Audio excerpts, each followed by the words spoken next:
It's all about the game and how you play it. It's all about control. If you can take it, it's all about your game. Lemmy would be proud. And the home of the brave.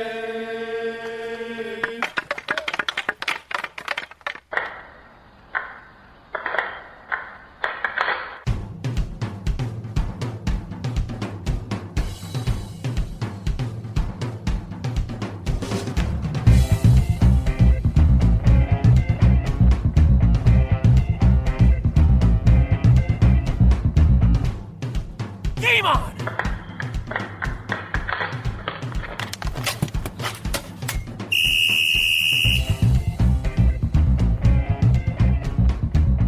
Welcome to the 8th episode of the Hit the Deck podcast, where we talk deck hockey, street hockey, ball hockey.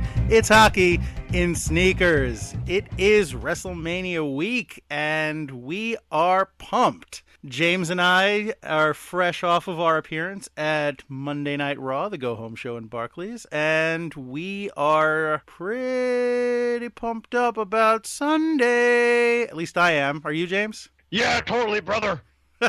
Sorry. No, it's okay. That's okay. I think when you're talking about wrestling, you're legally required to drop in brother every other sentence. Okay, good. But yeah, you got me all jacked up. I'm sorry. All right. No, that's Have fine. to calm down a little bit. That's okay. That's okay. It's good to be excited. And you know what else is good is to kick off with our starting lineup, so everybody knows who we are. And today's starting lineup: in goal, I am the American Rhino, number 35, Gary McComiskey, and my illustrious tag team partner. Nicely done. On defense, number 4, I'm James Sajazi. All right, James. Yeah, I'm peppering in the wrestling a little heavy. So for our non-wrestling fan listeners, I apologize, but it's the granddaddy of them all, baby. Yeah, come on. You can't. Can you possibly have enough references, wrestling references? I think not. So I guess we're gonna find out.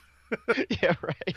And on that note, James, please, would you be so kind as to tell us what is on deck? I'd be happy to. So leading off, pump up the volume. As Gary mentioned before, WrestleMania 32 is this weekend, and WrestleMania is the grandest stage of them all and features the grandest entrances. Gary and I will talk about our favorites, which will lead into what music we listen to that pumps us up before deck hockey games. Mr. American Rhino Mac Equipment Manager. The segue was just too good to pass up. We'll bug Gary about his incredible MacGyver skills and ask him about his most excellent goalie helmet. And from there, we'll go back at the movies, the good, picking up where we left off the last edition of Hit the Deck when Gary and I benched Hollywood for insulting hockey fans with terrible hockey movies. We let La La Land totally redeem itself tonight with the hockey movies that did it right, and that's what's on deck. Thank you, James. My pleasure. Thank you, sir. All right, so Mania. Yeah, like Gary mentioned, we were lucky enough to go to Barclays Center last Monday for Raw, basically in our own backyard, and watch legends like The Undertaker. Probably, I don't know, for my money, the best of the best live and doing his thing, which he does so well, better than anybody else, and for as long as he has, too, which is a miracle to me. But that just really got us over the top for WrestleMania 32, which to me it seems like it's later this year. I don't know. It's just like it's never getting here for some reason, but that kind of leads up to the hype a bit more too. I think it's usually the first week in April or thereabouts. I know it's always around my wife's birthday, and that's coming up next week. So nice. Yeah, I think Easter being a little bit earlier this year. It's not as early as it can be, but right. Being in March kind of threw me off. But that's all right.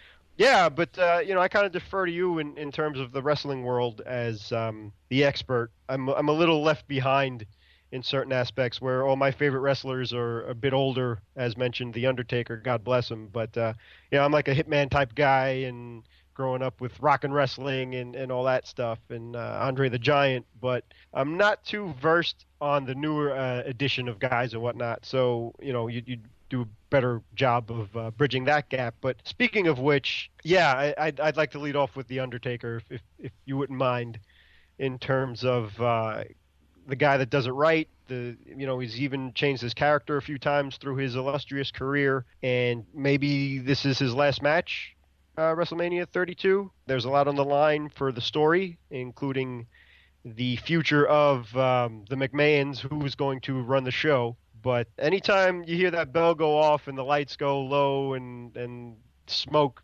whatever, it gets me going. It's just so exciting, and I don't care if I sound like a little kid. It works every time. So hats off to Undertaker. Well, yeah, that's the end of his entrance, actually. But I'm sorry, you said something about a bell? Which bell? Did you mean this bell? That's the one. Right. Okay. Oh, just so I'm clear. All right. Yep. Well, Yeah, that was me hitting my head. All right. Gotcha. Okay. Yeah. Yeah. The Undertaker is indisputably my favorite wrestler of all time, and whenever I hear that, even just watching on TV, when I hear that, I get goosebumps. The lights go out, the gong sounds, and you know that the temperature. It just seems like the temperature in the arena just drops about 10 degrees at least. And that's how it felt on Monday when we saw him. And undoubtedly, that is how it feels at WrestleMania when he has some of his crazy dramatic entrances. I know there was one where he came out of the smoke and kind of the hands were waving of all the souls that he's reaped over the years, and there was the one where he had all the coffins lined up with the names of all of his wrestling victims, and he's had some fantastic entrances, and his music definitely sets the tone for his character. I mentioned last week's show, it was that I had the Batman Beyond logo on my mask, painted on my mask. I also have the Undertaker symbol painted on my mask because he is, I'm not going to say he's an inspiration for me in deck hockey, but just kind of the way he goes about his business, the relentless professionalism, and the way he just puts on a good show at all costs, physical, mental, and otherwise. It is really kind of a model for the way you should carry yourself, really, in any kind of endeavor where you're trying to do something athletic or you're trying to entertain people or both. Amen to that. Yeah, I mean, we could definitely go on and on about the Undertaker, but I guess we only have but a half hour or whatnot for our podcast. But well, we have as long as we want. It's our podcast, but yeah, for consistency's sake, But yeah, I mean, can't say enough about the Taker, and thank you for all of your countless years of consistent greatness, Mr. Taker. Another one of my favorites is, like mentioned before, Bret Hitman Hart, another great champion, a Canadian. There's the hockey connection there. One of the coolest logos ever, and team names are the Hitmen for you Calgary hockey fans out there. Yeah, a minor league hockey team. And just, like the guy that just went about his business the way it should be, the same thing. Was a real wrestler. He's had some health issues lately, so we definitely wish him the best. And if anybody could beat what he's dealing with, it's Bret Hart. So keep him in your prayers and whatnot if you can. But just consummate professional. Again, one of my favorites and idols growing up. But I wasn't too thrilled with his intro music, believe it or not. It was good and whatever, but it wasn't quite like Undertaker or a couple of other guys that we'll mention later, like Austin or Triple H. But you know why I think? Sorry to interrupt. You know why I think that his music is good for his character? Because Bret the Hitman Hart was never flashy. He wasn't the guy with the big, like, he never was a high flyer and had glamorous moves. He was kind of relentless, which is what his music embodies. He was a guy who went about his business, not unlike the Undertaker, but he was a guy who was a consummate pro, and he would, in terms of his wrestling style, he would just wear you down. And that's kind of that freight train kind of feel to his music, that he's just going to keep coming and coming and coming and wear you down. And I think that really represents the kind of character that he was. Yeah, fair enough, right. I mean, he was a technician and a real wrestler. So, and that's a good point, too. He kind of bridged the gap between, like I was mentioning before, I guess I'm more of a quote-unquote old school in terms of early 80s and through the 90s fan. But, yeah, because I do specifically remember, especially when Steve Austin saved the WWF at the time. It was still known as the WWF. And it seemed like the bad guy was turning into the fan favorite, and he wasn't a heel anymore. It was kind of changing of the guard. Yeah. Enter the Attitude Era. Yeah, exactly. So again, appreciate that from the Hitman. How about yourself? Any specific WrestleMania or just wrestling intros that tickled your fancy besides the Taker? Well, I gotta tell you, I honestly, growing up, I never really bought a lot of pay-per-views. I watched Monday Night Raw a lot, but I never, pay-per-views are expensive. So even WrestleMania, I never, very rarely got. So I can't think of a lot of entrances that really stick out at me. I'll tell you, Edge's original music always got me pumped up. The "You Think You Know Me," because back when he debuted in the late '90s, I was kind of brooding teenager and what have you. So he kind of I identified with that. Mick Foley, Mankind, his theme music, "Wreck" is the name of the one, not his original Mankind music, the stuff that he uses now that starts with a car crash and the I'll talk about that in a little more detail shortly, but I listen to that regularly to get myself psyched up. I don't know, Shawn Michaels, I thought always his music, it perfectly encapsulated his character, the flamboyance and the kind of dancing around, and when he'd pose and his pyro would go off in a line back and forth, that always got me pumped up to watch one of his matches. How about you? Yeah, thanks for bringing that up. Speaking of being at Raw on Monday night, Gary did point out the boards and how much production goes into just any kind of wrestling show, in-house, pay-per-view or whatnot. But yeah, with all the pyro and the way they set things up and everything goes off for a live event pretty much without a hitch, and I hope it stays that way too, especially when you're dealing with pyrotechnics and indoor fireworks, and startling me like every time whenever something blew up when like Ryback came out, I wasn't expecting something to blow up or whatever, but really they get the entertainment part down, do the WWE, so kudos for them. Yeah, like we mentioned, Rowdy Piper was always such a fun guy to watch and hate, and God rest his soul. Sure. Macho Man, I mean, with Pomp and Circumstance, I'm not sure if that's the name of the song, but No, that's one of the... Yeah, that's right. Or the graduation theme, if you will. I mean, I don't know, but one of the coolest entrances of all time, and one of the greatest characters too. And unfortunately, we lost him as well. But yeah, Austin, it doesn't get better than that.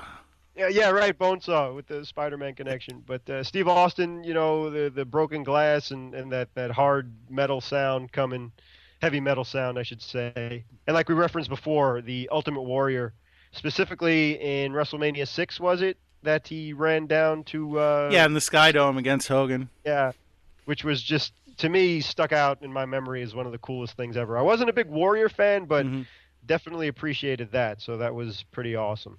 Yeah, and every year Triple H has some kind of ridiculous entrance. I don't know what he's going to be doing this year, but last year, for example, he came out as the Terminator, complete with Arnold Schwarzenegger introducing him in character. And a couple of years ago, he came out on a throne with a demon skull mask with a bevy of beautiful women draped all over him, as like the wrestling fans are going to get on me if I get this wrong, but he's like the Skull King or something like that. I think I messed that up, but it was something to that effect.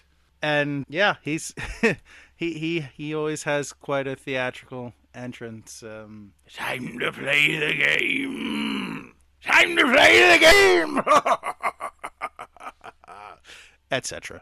Well done, man. So that's it for me for the wrestlers. But if you have anything else to add before we talk about what we like to listen to before our games. Yeah, well, like I said, Mick Foley, his theme, Wreck, is in my pregame rotation to pump me up because I'm a goalie, and a large part of my style as a goalie is, I try and stay in position to stop the puck, but if I find myself out of position, I tend to heave myself around on the ground and sideways and, over, under, and through, however I need to try and get between the puck and the net. So I kind of feel like that music, Mick Foley was such a Ric Flair once called him a glorified stuntman, which isn't fair because he was a fantastic showman, and he was even better at ring psychology. So he knew how to manipulate a crowd and how to get a big reaction, and more importantly, when to get a big reaction. But there was definitely a physical recklessness to his in-ring style, and I kind of feel like I have some of that recklessness, and I kind of have to have some of that recklessness as a goalie, because you can't worry about, oh, I could try and stop the shot, but I could get hurt. No, you try and stop the shot, and if you bleed, you bleed, and if, you worry about tomorrow is what I always say. So that theme song really resonates with me and kind of puts me in the right mindset. Well, whatever works, because if you haven't seen Gary play, he walks the walk and talks the talk. So it's working for you. So nicely done. Personally, for me, I think we kind of have a similar taste in music, too. I love hard rock and metal. And my all-time favorite band, obviously the Beatles. They are in a class in and on themselves. But I go to Van Halen. Doesn't matter if it's Dave or Sammy.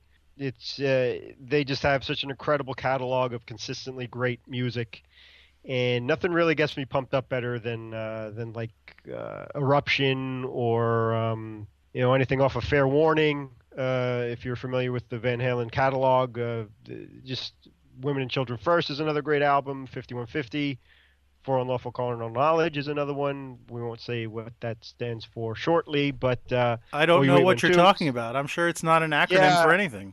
No, so yeah, it's just anything Van Halen, it gets me going. So I also I actually have not extensive like 100 songs, but I have a somewhat varied playlist. I really dig Murder Incorporated by Bruce Springsteen. That gets me going. I've kind of recently brought Orange Crush by REM into my rotation. Immigrant Song, Led Zeppelin.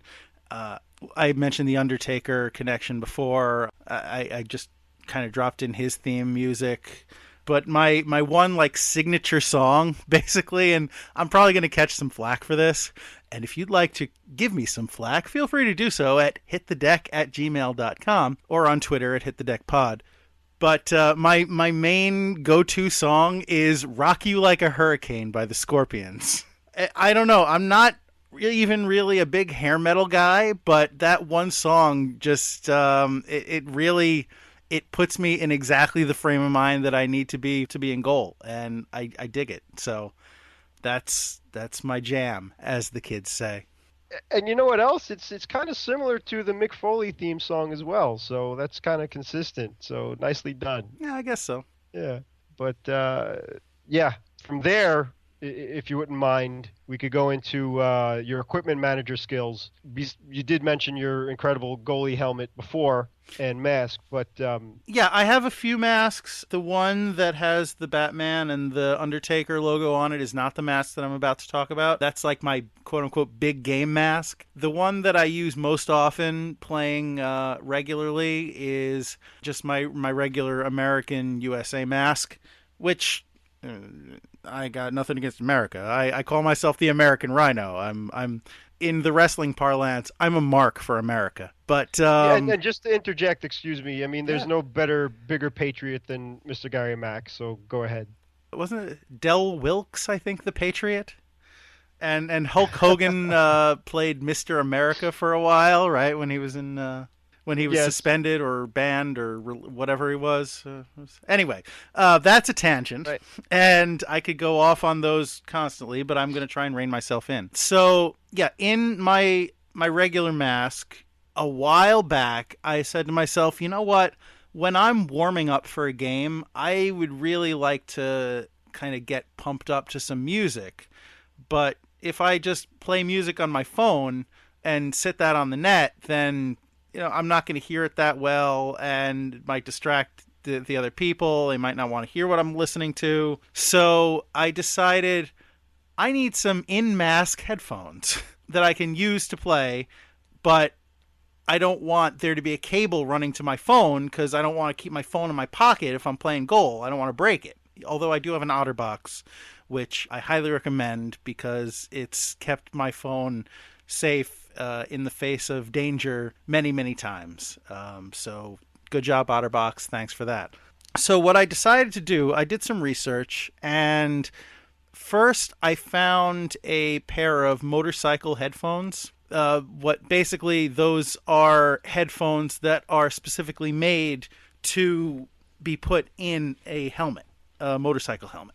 But the problem is they were not Bluetooth. They were just regular headphones with a mini plug that you would plug in to your phone or something, or iPod or something of that nature. So what I did is I got a relatively cheap Bluetooth receiver that is battery operated, and it's really very small. It's smaller than a Zippo lighter and a lot thinner. And so what I did was I put the headphones in the mask, and I did some cable management. So it's all tucked up right by the back lip of my mask, around the top and sides. The headphones are on the sides. And so when I want to listen to music, I just turn on the Bluetooth receiver and I pair it to my phone and I play, and I have complete full range of motion. I can listen to the music that's pumping me up while I'm warming up to get me in the perfect state to play. And there you go. And it didn't cost a lot of money. It was, I don't remember, it was a while ago that I got what I got. And I will post links to this on the Facebook page, at Hit the Deck on Facebook. But it couldn't have cost me more than $30 or $30 or $40 with the headphones and the Bluetooth receiver. So, and I got all that stuff on Amazon. So yeah, I'm not going to say it's been a blessing because I don't want to overstate it, but it's really been something I've benefited from. That's even more impressive that you did all that with such a small price tag. Did you experience any problems with setting up the system? How you found out that they made specific headphones for motorcycle helmets is beyond me. I don't even think that those things existed, but were those things designed specifically for a bulkier motorcycle helmet? And did you have to make any adjustments to those things specifically to fit them in your goalie mask without impeding anything? Not really. Of the mask? The way my mask is set up is it kind of flares out slightly right around where my ears are. So I was able to slip them in. They're very thin and they're soft. I looked around through a bunch of different models before I settled on the ones that I settled on. But like I said, they're soft. They're very thin. They affix with Velcro, so you can easily take them in or out if you need to. And the Bluetooth receiver, I got like some Velcro strips, and I secured that in with Velcro. I did the wire management with Velcro. I tried to make everything as thin as possible, so I could just, like I said, line it around the lip of the mask. So when I take it off or put it on, it doesn't really get in the way of my head. Occasionally something comes, not dislodged, but something moves and I have to shift it. But really it's I don't want to pat myself on the back too much, but it's a pretty slick setup. And I haven't really had many problems with it. Yeah, I'll be happy to pat you on the back for that because you deserve it. It's really one of the most ingenious things I've ever seen because, especially for a goalie, anything you have to be so specific and make sure you see everything properly and make sure you're comfortable. And your helmet is one of the most important pieces of equipment there is, too, because it's really saving a lot in terms of your safety. But to have the wherewithal to do the homework and the wiring and making sure everything fit in properly and work properly, because they sound good, right? I mean, you get good sound out of the headset, correct? Yeah, I mean, they're not super loud, but they're right next to my ears, so they don't have to be. Part of the reason why I wanted to do speakers in the mask and not just put in earbuds, which might have been a lot simpler, is because I also wanted to be able to hear things that are going on around me. You know, if I have in earbuds, then I'm only going to be hearing the music. If I have the speakers next to my ears, I hear the music, but I can also hear people shooting the puck or people talking to me or you know, going side to side, and I don't have to worry about taking them out and putting them in if I'm not actually practicing, if I'm playing in a game. With the mask speakers, I just oh, it's game time? Okay, let me just turn off the phone and I'm ready to go. Pound for pound is just really an impressive feat. So nicely done. Yeah, sure. On And that. like I said, I'll put links to the stuff that I used on the Facebook page. So if anyone's interested in something like that, maybe it will benefit you. Cool. Yeah, or you should just patent it and maybe make a buck off of it. Yeah, well, since I don't actually own any of the components that I put in, I don't think that's really... And not being an electrical engineer, I don't think I could build anything like that. Well, there was a movie based on the gentleman that invented the delayed windshield wipers. So one of the points that he made, because Ford tried to sue him because they tried stealing the idea from him, and I don't know the gentleman's name offhand, I apologize, but he, in order to win the case, and he did, it cost him his wife and family or whatever, and Lord knows how much money and time, but still, he had the wherewithal to see it through. He pointed out that like Charles Dickens or something put words together, which nobody owns the words. He just put them in a certain sequence, and you can't sue Shakespeare for that either. So in your defense, you had the wherewithal to merge the two together, which I don't know if anybody's ever thought of that before, or if someone had thought of that, did it successfully. So yeah, I'm not willing really to think I'm that original. So you're one of a kind as far as I'm concerned. So yeah, glad to know you. And, thankfully. and nicely done, and your humility is really showing here. So good stuff. Thank you. And from there, like we mentioned last week, we kind of last episode, I should say, we kind of ribbed Hollywood for feeble attempts at hockey movies. But this podcast will talk about the good ones. So, Gary, if you wouldn't mind talking about your favorite hockey movies that Hollywood has produced, please do so. Sure. So I'll just take off my mask here, and take off the Undertaker bandana that I wear for every game, and that still says WWF on it. It goes back to the late '90s, and Nice. And I'll put on my movie critic scarf, and here we are at the movies to discuss the movies about hockey. And all right, I'm sorry. I apologize to anybody listening, because you deserve better than that. All right, so sorry, I told you I could ramble. I am a rambler par excellence. All right, so the first movie I'm going to mention, last week we did a real number on D3, or at least I did a real number on the third Mighty Ducks movie. But this week I want to give credit to the first Mighty Ducks movie, because, yeah, it is silly and it is cheesy. But you know what? I think that movie, it has some real heart to it. But I think by the third movie it got kind of cliche, and you already knew the story beats, so it's basically treading water and just going over territory that you've already done twice.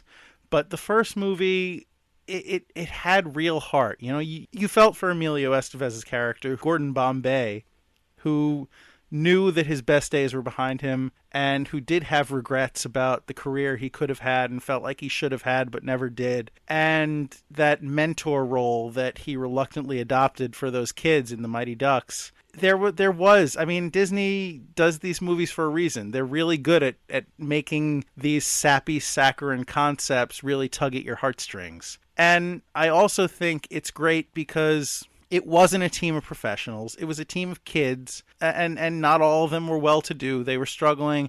I think it did a lot to promote the sport of hockey. I think there's a whole generation of kids who grew up watching that movie and said, you know what, I want to play just like the Mighty Ducks.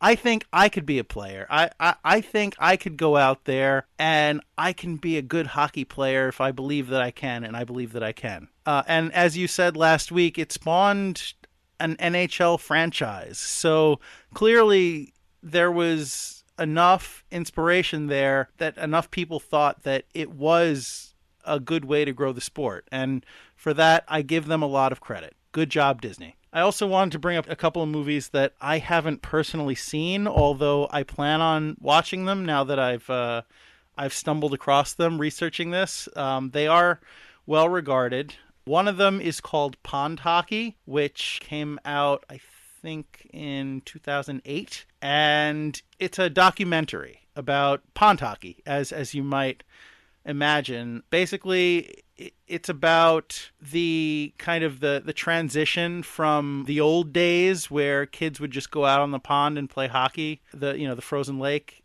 and play hockey, to now where everything is so different. There's people go to hockey arenas to practice, and it's become really competitive, and it's I guess lost some of its charm, and kind of how the sport of hockey in general is evolving, and what the game of hockey really means. What is the game of hockey? So that's one I want to check out. And the other one I have to watch just because of the name. It's called The Rhino Brothers. Nice. Yeah, which I think is from 2005.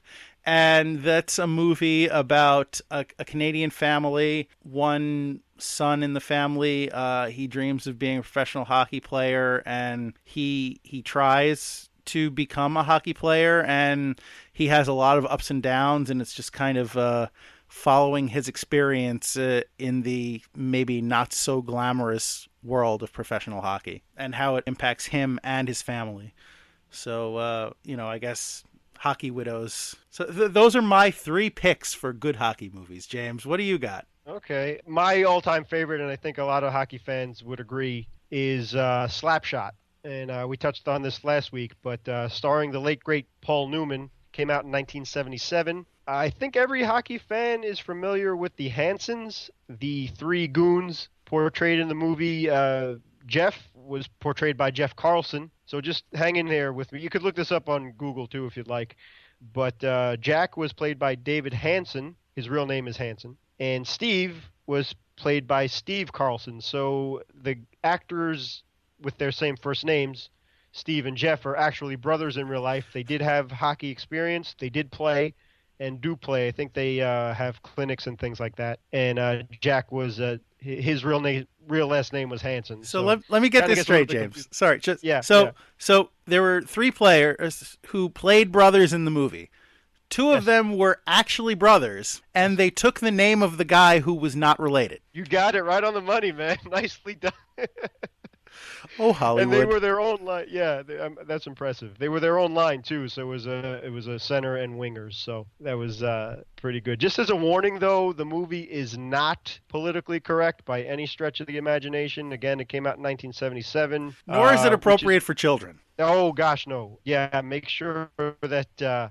It's very blue, a lot of foul language and adult topics, we'll just say. And, it was written by a woman, as a matter of fact. Her brother was a member in the minor league hockey circuit, and she based the movie off of his experience. Nancy Dowd, I believe, is her name. Yeah, Nancy Dowd. And it's pretty realistic in that aspect. But, again, yeah, it's for adults only, or at least teenagers that are prepared for that. It's a comedy. It's very funny, and maybe it's a guy movie. I don't want to be chauvinistic or anything like that. Well, if I recall correctly, it features a nearly naked Paul Newman at one point, so I'm sure there's something in there for the ladies. Yeah, oh yeah. It wasn't Paul Newman. It was another character, but maybe the women. Well, you know what? He probably in locker room scenes and maybe. Left not much to the imagination, but yeah, there's definitely something for everybody. But yeah, don't let the kids see it, and just be prepared for some of the things that they say, which just would never be heard of nowadays. And the hockey sequences are really good in it too, because Paul Newman was quite a good athlete, even if they used stunt doubles or whatnot. But it was kind of.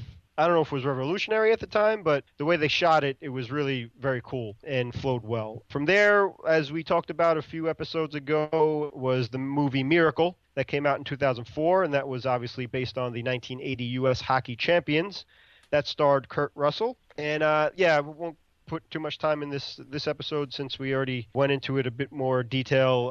In episode 3. Yep. That's right. Thank you, sir. So... you loyal listeners out there appreciate it. If not, go check it out. And Disney took care of that and did a really good job with it. And because the actual events were so amazing, they couldn't really do too much in taking dramatic license. So like Gary mentioned in that podcast, that they used actual footage from the events that happened in 1980. So they did a pretty good job with that. And then the third movie, which I love in terms of great hockey movies, is one known as Youngblood, which came out in 1986, and that starred a young Rob Lowe. So yeah, talk about something for the guys and the gals. Also, the late, great Patrick Swayze was in it, and Keanu Reeves, too. They were in the supporting cast as teammates of Mr. Lowe's. Whoa. Good hockey sequences, yeah. Rob Lowe is dreamy. It had a good, yes, he is. What was it, the Brat Pack they referred to them as? Yeah, I guess. I don't know. Yeah, and it really put a good feel on how many countless sacrifices hockey players need to make in order to get to the minors, or, you know, even if dream big and make it to the NHL somehow, which I have no idea how anybody does that. But those are my three favorite hockey movies. So Slapshot, Nice. Miracle, and Youngblood. Definitely recommend checking them out if you haven't. Youngblood, again, yeah, I wouldn't recommend that to the kids. Little adult situations and things like that, too. I believe there's some foul language, but I grew up in Brooklyn, so I'm kind of used to that. So just want to make sure you don't let your youngsters see that, at least without being accompanied by an adult. But Miracle, obviously, that's good to go for anybody. And honorable mention is Dumb and Dumber.